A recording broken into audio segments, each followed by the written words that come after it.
Okay, today we're taking a video of the FRYER model MB10-R toolroom type bed mill. It's a 3-axis CNC control made by Anilam called Touch 3000T, and it has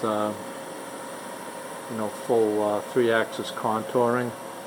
Customer did a lot of mold work and precision work, mostly in plastics, I understand.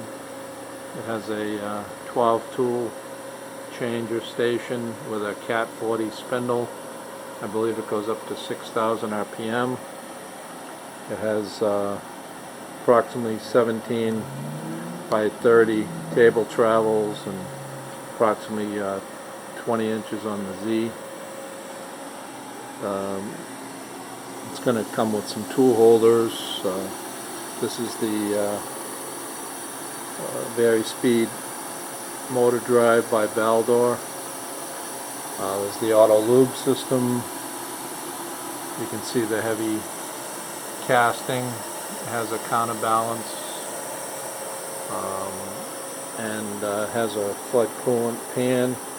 They didn't use the flood coolant, they just actually hooked air into the coolant line so that when the machine comes on, the air blows at the tool. Has a work light, and there's the control cabinet. And I'm going to do a second video of the machine running. Thank you.